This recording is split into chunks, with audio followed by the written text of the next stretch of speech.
He's one of our best new stand-up comedians. Will you please go crazy for Ramesh Ranganathan? Come on out, Ramesh.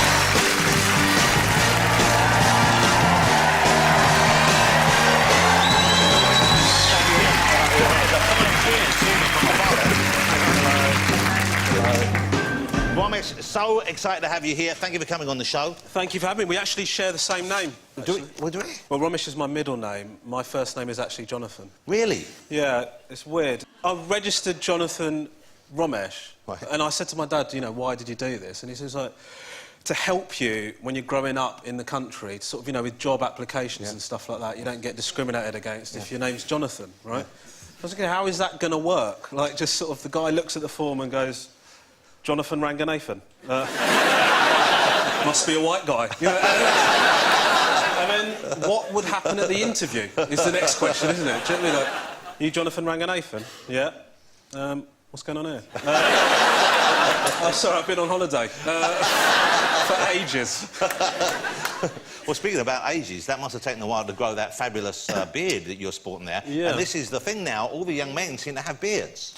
Yeah, it's the problem is that I don't get it trimmed enough, and so sometimes it looks sort of stylish and I'm hipster, and sometimes it looks like I've just been found on a boat, you know. Yeah. And it's less of a decision, more hello, yes, I've been locked up for 10 years, glad to be out. Now, I thought before you came on, and I'd only met you briefly at the Comedy Awards. Yeah.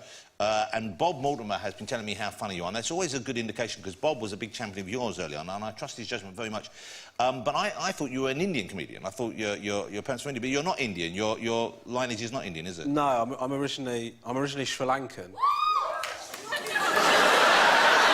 Big up the Home Office. Wow. Thank you so much for. What are the chances of that happening? That is the whole of my fan club. They obviously got the email. My mum actually, she doesn't think I'm a proper Sri Lankan. Like, she calls me a coconut. Like, do you know, have you heard this? Coconut is a phrase of, it's not a very nice phrase. No, it's brown on the outside, white on the inside. Yeah. My mum sort of goes, you're coconut. And the reason... Is it OK you doing the accent? I'm not sure. I think I'm allowed to. OK. Yeah, you suddenly went, oh, so does she sound like this, mate? Well, I shouldn't do it. I mean, if you want the... I mean, I could give you permission. Well, what is the Sri Lankan accent? I'm not familiar with it particularly. Well, I just nailed it, mate. Well, I don't know if you you didn't do that much of it. You did one word repeatedly. Basically, but the thing is that I can't speak my mother tongue, you know, because my mum and dad, they didn't speak to me like that. So you weren't raised speaking that language? No, but now, the problem is because I can't speak it, that's why my mum calls me a coconut, because I can't speak it, and she goes to me, why don't you know? Why didn't you teach me? Do you know what I mean? And then, like, we'll go to, like, a Sri Lankan party or something with those guys, yeah. and she'll slag me off, she'll slate me to a Sri Lankan friend. In Sri Lanka? Yeah, she'll go, coconut, and I'm like, no. That's bad. That's harsh.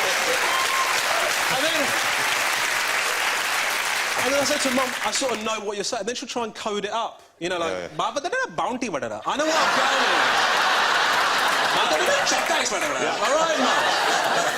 Making it worse, if anything. Exactly, yeah. The code isn't working. Kinder surprise. OK, Mum.